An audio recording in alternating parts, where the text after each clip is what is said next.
Long ago, in the land of Israel, two mighty armies stood face to face across a quiet valley.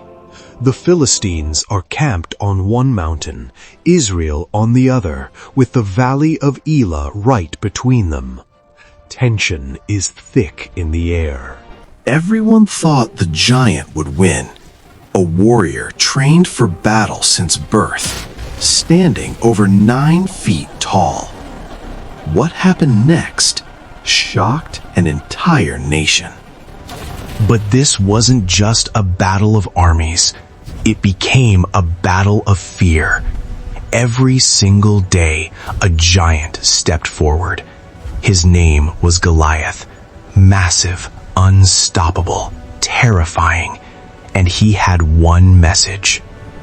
Why are you all lined up for battle? Pick one guy. If he kills me, we'll be your servants. But if I win, you serve us! Then, someone unexpected arrived. Not a soldier, not a warrior, a shepherd boy. His name was David. He was the son of Jesse of Bethlehem in Judah, the youngest of 8 sons. While his 3 older brothers followed Saul into battle, David went back and forth, from the battlefield to his father's sheep. He was not there to fight. He was not there to be seen. Just a boy, tending sheep, running errands, forgotten by men, but not by God.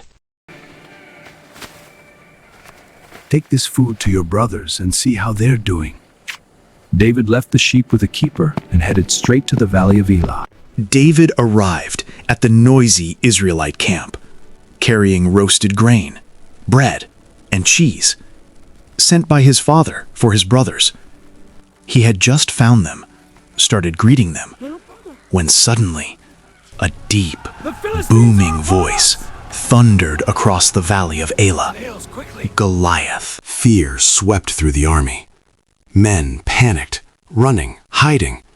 But David stood still, watching, curious. Then he turned and asked, "Who is this unprecisely Philistine, that he should defy the armies of the living God? Why does no one stand against him?" David speaks! He questions the giant!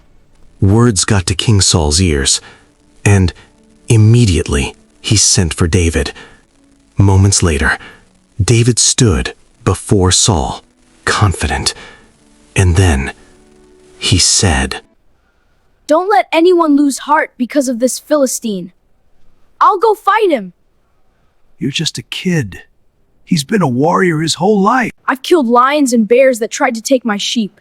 This giant is just like them. He's taunting the armies of the living God. The same God who saved me from those animals will save me from him." Go, and may the Lord be with you.